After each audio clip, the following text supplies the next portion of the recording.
Ok, alors je vais vous parler d'un sujet un petit peu spécial, très histoire de l'art, bien que je ne sois pas historien, hein, je suis plasticien, mais j'ai pas mal étudié l'histoire de l'art, déjà aux Beaux-Arts de Paris, et aussi à la fac de Nanterre, dans le cadre d'une maîtrise d'histoire de l'art. Bon après, j'ai pas du tout la prétention d'être historien parce que je partage pas vraiment la méthode des historiens de l'art. Et donc, c'est beaucoup plus de l'analyse de l'œuvre, bien sûr, documentée par l'histoire, mais de l'analyse de l'œuvre, de l'analyse au plus près de ce qu'on peut voir, percevoir.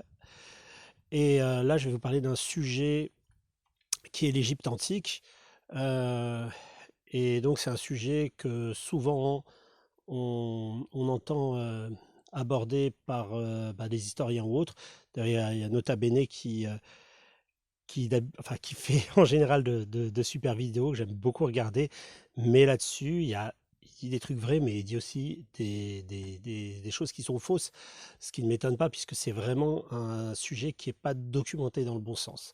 Et je vais essayer d'expliquer pourquoi et donner des exemples visuels à la fin.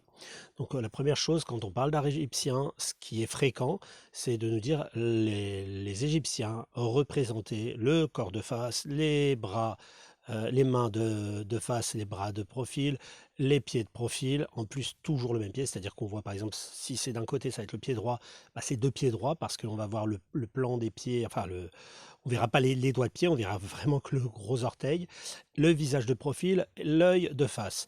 Donc l'explication c'est souvent c'est il n'avait pas besoin, il cherchait pas à faire autre chose que de rendre bien visible chaque membre, ce qui est tout à fait vrai, hein. Enfin, il n'en avait pas besoin, mais il ne savait pas qu'on pouvait faire autrement. C'est-à-dire que on était dans un paradigme absolu du signifiant et absolument pas de la représentation pardon, d'un phénomène visuel qu'on essaye d'interroger tel qu'il est, pas pour ce qu'il signifie. Il faudra bien sûr attendre la révolution extraordinaire des Grecs et des Grecs classiques pour enfin s'intéresser à ça. Et donc, j'ai un petit peu de mal à entendre les Égyptiens ne s'intéressaient pas aux choses, donc ils faisaient comme ça. Non, c'est juste qu'ils n'étaient pas du tout dans ce mode de pensée qui n'existait pas encore. Et d'autre part, d'entendre comme souvent c'est raconté, c'est parce que il y avait une importance de chaque membre du corps. D'ailleurs, ils embaumaient. Donc, dans la représentation, on a toujours cette importance de tout voir. C'est par rapport à leur religion, etc. Ben non, c'est pas vrai. Non, je suis désolé. Ça, c'est de l'extrapolation. C'est bien mignon, bien commode. Voilà, hein, ça fait parler, mais ce n'est pas vrai. Ce serait vrai si ça n'était valable que pour les Égyptiens. Or, à la même époque, toutes les civilisations représentent de la même façon. C'est vrai que chez les Égyptiens, c'est un petit peu caricatural, un peu plus que chez les autres, hein. On a par exemple le corps de face beaucoup plus présent, alors qu'on va voir, enfin le tronc, je veux dire, hein, le buste, pas le buste, le tronc, quoi. Tandis que chez les Assyriens, chez les Mésopotamiens, enfin toutes les populations, tous les peuples de la même époque, on va voir fréquemment les corps de profil, le torse, mais après je pense que la lecture du torse de profil n'est pas forcément ce qu'il y a de moins évident, c'est-à-dire face profil, d'ailleurs les Égyptiens le font aussi de profil, mais par contre, systématiquement, tout le monde, quand tous ces peuples font une main, ils la font avec, on voit bien, distingue bien tous les doigts, enfin, ils la font comme on l'imagine, et donc ils cherchent la chose la plus commode à signifier, parce que de toute façon, de, de, de réflexion, ils dessinent ce qu'ils pensent être. C'est pas ce qu'ils voient, on dessine pas ce qu'on voit. D'ailleurs, ça a été une conquête très très longue qui ne s'est pas arrêtée avec les Grecs qui ont trouvé, tiens, on va dessiner ce qu'on voit, puisqu'il y avait un phénomène d'observation d'un idéal, etc. Et finalement, c'est bien plus à l'époque des impressionnistes qu'on va aboutir à représenter ce qu'on ressent d'un phénomène. Donc c'est vraiment beaucoup plus tard. Mais chez les Égyptiens, chez les Assyriens, chez les proto-Grecs, c'est-à-dire que les Mycéniens, etc., on voit toujours cette même façon de faire. Donc les photos que je montrerai après, bah, vous verrez dans toutes les fresques, toutes les représentations peintes, on voit exactement ses jambes de profil, ses corps soit face, soit tournés, enfin le tronc, mais bien caractéristique pour bien le comprendre, les visages de profil, les bras bien étalés, on voit les doigts ouverts. Donc c'est absolument, absolument indéniable, c'est pareil. Alors, on va aller même beaucoup plus loin parce que on pourrait me dire, euh, oui, mais bon, comme ils étaient en contact, ils étaient influencés par la superpuissance de l'époque qui étaient les Égyptiens, donc ils copiaient un petit peu. Ok, je veux bien. Alors dans ces cas-là, il faudra m'expliquer, à part avec une version extraterrestre, etc., dont je me passerai s'il vous plaît, il faudra m'expliquer comment les, les populations d'Amérique centrale ou d'Amérique du Sud, les Aztèques, les Mayas, avaient exactement le même mode de représentation. Donc on retrouve exactement, vous allez voir, exactement ces mêmes façons de faire, hein. Donc toutes ces populations précolombiennes, c'est pareil. Alors je ne vais pas m'aventurer sur la Chine, je connais beaucoup trop mal, il faudrait que vraiment j'aille. En fait, ce que j'ai vu, c'est de toute façon le mode de pensée chinois est tellement différent. euh, et ce que j'ai vu, c'est tellement tardif aussi. Je ne parle pas de sculpture, hein, je ne parle pas de statuaire, je parle vraiment de dessin. Donc on a des vues avec des raccourcis, mais quand elle est datée, dans des dessins, quand elle est datée, je ne m'aventurerai pas là-dedans, je ne pourrais pas être pertinent. Donc je mets de côté la Chine, c'est vraiment pas. J'essaierai de me renseigner plus, mais en tout cas, toutes ces civilisations qui débutent l'écriture, toutes ces civilisations qui débutent l'écriture ont une représentation de l'humain signifiée. Et ce n'est pas étonnant, parce que on représente l'écriture elle-même, c'est un signifiant qui signifie notamment l'humain. La révolution des Grecs, c'est vraiment de chercher à théoriser la vision. En peinture, je parle, mais en fait, c'est très très proche de tout, hein. C'est pas pour rien, c'est la naissance de la philosophie avec les Grecs. C'est placer l'homme à l'échelle de toute chose. Donc, on étudie. On étudie l'homme, on essaye de comprendre, on fouille. Et quand on fouille, ben, on trouve. C'est le raisonnement scientifique qui démarre, même s'il est incomparable avec celui de la Renaissance, mais c'est cette façon de rechercher à m'approcher du réel. Alors, j'exagère un peu, hein, parce que c'est vrai que les Grecs sont sur l'idéalisation, mais on a en tête les légendes autour de Apelle ou de Xeusis, je crois, Xeusis, je ne sais plus lequel des deux, ce grand peintre dont on n'a aucune trace visuelle, puisque tout a été détruit, on n'a quasiment rien pour les artistes grecs, pardon. En peinture, hein, on ne va pas parler des vases, c'est pas ce qu'il y a de plus révélateur. On a retrouvé une fresque extraordinaire il y a assez peu de temps finalement, dans la tombe de Philippe Ier de Macédoine, le père d'Alexandre le Grand. Mais sinon, on n'a rien. Et la légende, alors je crois que c'est The Six. Il y a une opposition comme ça, ou appel, je sais, je ne saurais plus vous dire lequel, une opposition entre deux peintres de l'époque qui rivalisent de réalisme, c'est-à-dire qu'il y en a un qui peint les fruits et les oiseaux viennent picorer les fruits, l'autre présente un tableau avec un rideau, le premier peintre vient essayer de tirer le rideau et en fait c'est la peinture elle-même qui est le rideau. Donc on voit quand même qu'il y a une recherche de confusion du réel avec le réel. Donc pas seulement d'idéalisation, mais vraiment une confrontation avec la nature pour essayer de comprendre comment la nature, les phénomènes naturels fonctionnent. Donc après, je vous montrerai toutes ces peintures qui parlent d'elles-mêmes, hein. Je vais pas, je vais dire, c'est clair, net, précis. Et même, c'est le cas déjà, c'est déjà le cas euh, de façon, enfin, c'est un embryon de représentation signifiée, tel que chez les Égyptiens, mais dans la peinture rupestre, c'est déjà présent. On voit qu'on est pour l'humain, on est totalement dans le signifiant. Euh, donc, concrètement, non, les Égyptiens n'inventent pas ça. Alors, c'est une culture qui est extraordinaire, qui est erratique, qui ne bouge pas pendant des millénaires, sauf un petit épisode avec Amenophis IV, qui a adopté un autre culte et qui a sous son règne, ce qui s'est fait appeler Toutankhamon, le culte du soleil. Et sous son règne, il y a eu quelque chose d'assez étonnant au niveau de la représentation esthétique, mais on n'est pas du tout dans l'observation non plus, hein.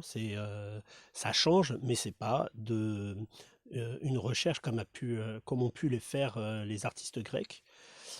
Et bien évidemment, ben, quand on termine l'époque égyptienne, hein, on va dire à l'époque hellénistique, on tombe dans de la peinture grecque. On abandonne peu à peu tous les systèmes esthétiques égyptiens. On garde juste des symboles qu'on va réutiliser, mais dès qu'il s'agit de se faire un portrait, ben, on arrive à des portraits très réalistes, comme sont par exemple les portraits de Fayoum, qui sont extraordinaires, qui sont vraiment de, surprenants de modernité, hein. On pourrait très bien les voir à la fin du 19e siècle, euh, qui sont déjà en plus, où il y a une utilisation de la peinture à la cire. Les Grecs ne faisaient pas vraiment de fresques, en tout cas les Grecs tardifs, ceux de l'époque des peintures de Pompéi. Oui, Pompéi, même si ce sont des peintures dans des lieux de vie, enfin des lieux de vigiliature romaine, les artistes sont des Grecs, parce que ce sont les grands peintres qui ont les secrets de la peinture, etc. Ce ne sont pas des Romains qui peignent. Et donc, ils ne peignent pas en fresque, hein, avec la technique de la fresque, donc avec la chaux, etc. Il y a de la chaux, mais ils ne peignent pas comme ça. Le principal, c'est pas ça. Le principal, c'est l'utilisation de la cire, et on obtient de la matière. Et bien avant Titien, les peintres grecs obtiennent, pendant la période hellénistique et pendant la période romaine, des empattements assez surprenants de la matière avec leur peinture par l'utilisation de la cire. Et c'est surprenant, quoi. Il y a une gestuelle, il y a quelque chose d'assez surprenant. Alors, pour revenir à cette peinture qui est dans la tombe de cette fresque, pour le coup, une vraie fresque faite à frais, quoi, avec la chaux, hein, c'est absolument invraisemblable de fluidité, le geste est extraordinaire. On a l'impression d'être devant une peinture du Tintoret, tellement c'est vivant. L'audace du pinceau. Alors on imagine que ça devait pas être un petit rigolo qui avait fait la peinture pour le tombeau de Philippe de Macédoine, qui, il me semble, avait réuni déjà toute la Grèce, hein, le père d'Alexandre. Voilà, il y a peut-être des hypothèses sur un grand peintre éventuellement, mais ça ne peut être que des hypothèses. En tout cas, c'est vraiment un tableau surprenant où la perspective est déjà bien comprise. Les raccourcis sont parfaits, hein, donc on est vraiment dans un trois quarts puis on n'est pas dans le détour, on va voir les yeux des personnages, enfin c'est Perséphone qui se fait enlever,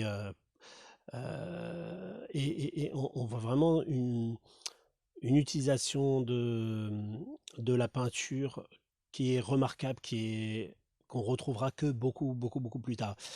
Autre point intéressant, je vais vous montrer un peu une des peintures de Pompéi, d'Herculéum, je crois, euh, où on a un trompe-l'œil d'une pièce avec toutes les règles de la perspective à un point de fuite qui sera découverte à la Renaissance, comme tout le monde le dit. Donc non, en fait, si on regarde, tout est déjà là. Donc ils ne l'ont pas théorisé, ou peut-être, mais il y a plein d'écrits qui ne sont pas restés. Mais dans cette fresque, dans cette petite peinture, en fait, c'est assez grand, dans cette peinture murale, on a vraiment un point de vue central avec les fuyantes qui sont exactement comme l'ont trouvé ou retrouvé, hein, selon moi, puisque vraiment, je vois pas quel autre mot donner à cette peinture précisément que perspective, parce elle est parfaitement juste, bien que la perspective soit faux à la base, hein. C'est une vue de l'esprit, la perspective. Ce n'est pas du tout, c'est une théorisation de l'espace qui prend en compte que un élément, c'est-à-dire les choses devant moi proches sont grandes, plus elles s'éloignent, elles deviennent petites. Donc, si j'aligne Si j'ai des choses avec des angles droits, des volumes avec des angles droits, je pourrais donner une vision, en les rétrécissant, en suivant les mêmes directions, donner une vision de la profondeur. Oui, mais c'est qu'une vision parce qu'il y a tellement d'autres éléments, le l'effacement atmosphérique, puis en plus de toute façon c'est faux parce que, bah, la Terre n'est pas plate donc pour calculer, ça, il faudrait déjà que tous les bâtiments soient alignés, perpendiculaires et parallèles entre eux, que la Terre soit pas plate, mais même pas ronde en fait, plate tout court parce que ronde, on pourrait le calculer avec une courbe, pourquoi pas? On rajoute la courbe, mais de toute façon, la Terre n'est pas seulement courbe sur un espace donné, il y a des bosses, des enfin donc ça change, c'est vraiment hyper intéressant. Toute la Renaissance, c'est ça, à part, Léonard qui s'en échappe, qui Léonard le magicien qui réussit à s'en échapper, mais sinon on est complètement dans cette structure hyper intéressante de la perspective, mais qui n'est pas réelle, qui donne une perception de l'espace, mais qui est abstraite, qui est intellectuelle. Et donc on a déjà ça dans cette peinture grecque de Pompéi, je précise grecque, hein, parce que même si c'est chez les Romains, bah, c'est des peintres grecs. Et que dire? Voilà, les Grecs c'est vraiment une civilisation qui a ré révolutionné la perception, révolutionné, c'est vraiment fabuleux. Quel dommage qu'on ait quasiment rien à voir, soit des vieilles peintures, enfin des peintures tardives, hein, donc d'époque romaine, soit une seule, soit les vases, bon, ce qui est quand même assez limité pour se donner vraiment une idée, soit, une peinture et une seule. Mais quelle peinture! Et si on voit par exemple en statuaire, on a très peu de choses, mais ce qu'on a, bah, c'est quand même, invraisemblable de puissance, de finesse et cetera. Je veux dire, bien il faut vraiment faire attention aux copies romaines, hein, parce que la plupart des statues grecques que vous croyez grecques sont des copies romaines. Les Grecs faisaient beaucoup de bronze et les Romains aimaient beaucoup le bronze pour fabriquer des armes, donc ils ont fait fondre, énormément de sculptures, grecques en les copiant parce que pour eux, c'était un peu pareil, hein, s'ils copiaient un Praxitèle ou, ça les dérangeait pas, donc ils pouvaient détruire, faire fondre, le bronze. Les quelques bronzes, grande taille, je veux dire taille nature, pas les tout petits, on en a pas mal, qui ont été retrouvés, dans l'eau, hein, après des découvertes, dans la mer, c'est c'est vraiment autre chose, en fait. On est dans un autre univers que les copies romaines qu'on connaît. On a quand même, vraiment gardé je sais pas, la frise des Panathénées que vous pouvez voir au Louvre, hein, les parties des frontons du Parthénon et cetera. Il y a plein de choses qu'on peut encore voir. Ce n'est pas du tout le cas pour la peinture, je le répète, donc on est obligé un peu de reconstituer. Heureusement on a découvert cette fresque de la tombe de Philippe de Macédoine, mais sinon, c'est très, très compliqué de se donner une idée de ce que pouvait être, la peinture grecque. Donc pour les Égyptiens, voilà, c'est très bien, c'est magnifique, il y a plein de choses intéressantes, mais ça correspond, il y a énormément de raffinement, mais ça correspond à l'évolution d'une civilisation, leur perception de l'image, hein, leur rapport à l'image, c'est du signifiant. On signifie, on ne dessine pas ce qu'on voit, ni ce qu'on perçoit, mais ce qu'on signifie. Et c'est le cas pour toutes, c'est pas unique, c'est le cas pour toutes les civilisations de l'époque. Et toutes les civilisations qui sont à tel avancement lié à tel avancement culturel lié à l'écriture elle-même. Donc, je je remets encore une fois une petite parenthèse pour la Chine, hein. Je vais pas insister sur la Chine parce que je suis très ignorant sur la question. Ce que je connais, c'est beaucoup plus tardif et en ce qui concerne les images, ce qu'on pouvait faire au IVe siècle, avant notre ère, je l'ignore totalement. Je ne sais pas si on a conservé des choses, je parle vraiment du dessin, je ne parle pas de sculpture. Donc, parce qu'il y a pas de problème, la statuaire, c'est un autre débat. Vous voyez les sculptures, égyptiennes, on a des trucs quand même qui sont beaucoup moins signifiés. Cela l'est quand même, mais, on a quand même des choses, qui sont très, très, très observées. Voilà.